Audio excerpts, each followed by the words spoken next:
بندہ پروردگارم امت احمد نبی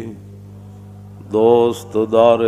چار یارم تاب اولاد علی مذہب حنفیہ دارم ملت حضرت خلی خاک پائے غوث اعظم زیر سایہ ہر ولی صدیق عکس حسن کمال محمد فاروق ذل جاہو جلال محمد است عثمان ضیاء شمع جمال محمد حیدر بہار باغ خصال محمد است صلی اللہ تعالی علیہ وسلم۔ حضرت امام بوصیری نے نبی علیہ الصلوۃ والسلام کی تشریف آوری پر بھی ایک فصل باندھی اور حضور مکان پر تشریف لے گئے تو اس کے لیے بھی ایک فصل باندھی قصیدہ بردہ شریف میں۔ وہ صرف میں پڑھتا ہوں برکت کے لیے، ویسے تو اعلیٰ حضرت بریلوی نے فرمایا کہ پوچھتے کیا ہو عرش پر یوں گئے مصطفیٰ کہ یوں۔ اعلیٰ حضرت فرماتے ہیں پوچھتے کیا ہو عرش پر یوں گئے مصطفیٰ کے یوں، اور کیف کے پر جہاں جلیں کوئی کیا بتائے کہ یوں۔ فرمایا جہاں نور کے پر جلتے ہوں تو وہ کون بتائے گا کہ پھر حضور کیسے گئے۔ کسر دنا کے راز میں ثم دنا فتد اللہ فکان قاب قوسین، کسر دنا کے راز میں عقلیں تو گم ہیں جیسی ہیں، روح قدس سے پوچھئے تم نے بھی کچھ سنا کہ یوں۔ تو رسول اللہ کی شان وراء الورا ہے، تو امام بوصیری نے کیا بات کر دی، یا خیر من یمم العافون ساحتہ سایم وفوق متون العین کے رسومی ومن هو الآیۃ الکبریٰ لمعتبر ومن هو النعمۃ العظمیٰ لمغتنم سرایت من حرم اللیلا الى حرم کما سر البدر فی داج من الظلم ترقى الى ان نلت منزلة من قاب قوسین لم تدرک ولم ترمی وقدمتك جمیع الانبیاء بها والرسل تقدیم مخدوم على خدمی وانت تخرق السبع طباق بهم في موكب كنت فيه صاحب العلم حتى اذا لم تدع شابا لمستبق من الذنوب ولا مرقا لمستنم خفضت كل مقام بالرفع مثل المفرد ما تفوز بوصل اي مستتر عن العيون وسر اي مكتتم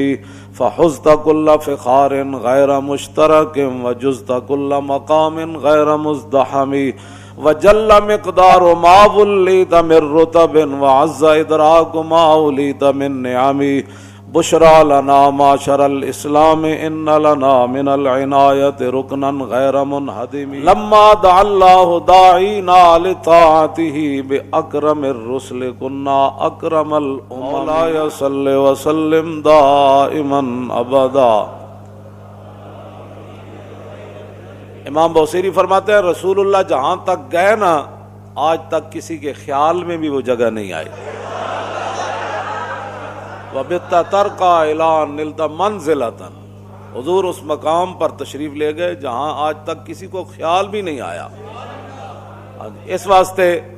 اور نہ کسی نے اس مقام کا ارادہ کیا، بس اتنی بات ہے۔ بدو گفت سالار بیت الحرام اے حامل وحی برتر پرام جو در دوستی مخلصم یافتی عنانم ز صحبت چرات آفتی۔ جب رسول اللہ جو ہے وہ آگے تشریف لے گا نا تو جبریل کو فرمایا جبریل بدو گفت سالار بیت الحرام اے حامل وحی برتر پرام جو در دوستی عنانم ز صحبت چرات آفتی، فرمایا تو نے مجھے دوستی میں مخلص نہیں پایا جبریل، جہاں تم کہتے رہے میں جاتا رہا، اب میں کہتا ہوں آگے چلیے۔ اگر یکسر منہ برتر پرم فروغ تجلا بسوزت پرم، بس اتنی بات عرض کی۔ حضور آپ فرماتے ہیں میں آگے چلوں، میں تو ایک بال برابر بھی آگے ہوا تو میں تو جل جاؤں گا، تو پھر حضور کہاں تشریف لے گئے؟ اے مولویاں پھر جھگڑے کتوں کٹے نور بشر دے، ہاں جی نور تو پھر رک گئے، پھر آگے کون گئے؟ اسی لیے حضور نے فرمایا کہ میری حقیقت میرے رب کے سوا پھر کوئی نہیں جانتا۔ بس اتنی بات ہے اور کوئی مسئلہ نہیں ہے۔ جتنا بھی کوئی حضور کرے گا اپنے خیال کے مطابق، حالانکہ حضور کی شان اس سے آگے ہے۔ داتا صاحب کشف المعجوب میں لکھتے ہیں بات تو یہ ہے احسان مندی کی، فرمایا کہ جس مقام پر رسول اللہ تشریف لے گئے تھے معراج والی رات، اگر گناہگار امت کا خیال نہ ہوتا تو حضور نے واپس نہیں آنا تھا۔ اس واسطے رسول اللہ کی شان وراء الورا ہے،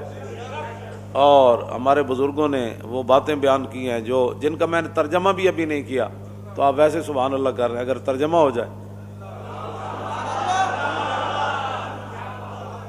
تو حضور کی شان وراء الورا ہے۔ صرف جہاں بھی بیٹھے حضور کی شان، دین کی ترجمانی کے لیے بھی تو اندر کوئی دم خم چاہیے نا، ہاں جی، اس کی ترجمانی کے لیے بھی تو پھر امام احمد رضا ہونا چاہیے نا، یا امام ربانی ہونے چاہیے، ہاں جی، جو قلعہ گوالیار میں بھی جا کر اذان دے دیں، اور جب رسول اللہ کے بارے میں لفظ یتیم آ جائے تو امام احمد رضا کا قلم جو ہے وہ اپنے آپ سے باہر ہو جائے کہ بندے حضور کے بارے میں حضور کو یتیم کہہ دیا تو اعلیٰ حضرت نے فرمایا اس کو پتہ نہیں تھا مولوی کو، اس نے کیا تقریر کی، حضور اقدس قاسم النعم مالک الارض رکاب امم موتی منعم قسم قیم ولی والی قرب رافع الرتب معین کافی حفیظ وافی شفیع شافی عافی غفور جمیل عزیز جلیل وہاب غنی کریم عزیز خلیفہ مطلق حضرت رب مالک الناس دیان العرب ولی الفضل جلی الافضال رفیع المثل ممتنع الامثال صلی اللہ تعالی علیہ۔ توجہ، تو بندہ رسول اللہ کی شان جو بیان کرنی ہے تو پھر اس انداز سے پہلے بندہ علم پڑھے، صرف 4 کتابیں رکھ کے جو 2-4 اجہل سامنے بٹھا گا کیا بات کی بھئی، یہ اجہل کو کیا پتا ہے بیان کرنے کے لیے، بھی اعلیٰ حضرت کے دور کے اندر بیان کر دی کہ رسول اللہ نے حضرت نجاشی کی نماز پڑھی اور کہا کہ اس حدیث سے ثابت ہوتا ہے، اس نے بخاری شریف کی شرح لکھی اور اس نے لکھا کہ حضور نے مدینہ منورہ میں حضرت نجاشی کی نماز جنازہ پڑھی، تو اس حدیث سے ثابت ہوتا ہے کہ قبلے کی امام طرف ہو اور میت غیر قبلے کی طرف پڑی ہو تو نماز جنازہ ہو جاتا ہے۔ اعلیٰ حضرت نے فرمایا اس جاہل کو یہ بھی نہیں پتا کہ مدینہ منورہ سے حبشہ جو ہے وہ قبلہ کی جانب ہے، حبشے کی طرف، ہاں جی، تو پتہ بندے کو یہ بھی نہ ہو اور بندہ بخاری کی شرح لکھ دے، ہاں جی، تو اعلیٰ حضرت فرماتے ہیں اس جاہل کو یہ بھی نہیں پتا۔ تو لوگ ہمارے اس طرح کے آج کل بڑے بڑے جناب، حضور نے فرمایا نا یکون فی آخر الزمان دجالون کذابون یاتونکم من الاحادیث ما لم تسمعوا انتم ولا آباؤکم فَإِيَّاكُمْ وَإِيَّاهُمْ لَا يُدِلُّونَكُمْ وَلَا يَفْتِنُونَكُمْ۔ حضور نے فرمایا ایک وقت آئے گا میں آخری زمانے میں بھائی جن مسائل کے اندر امت خاموش ہے،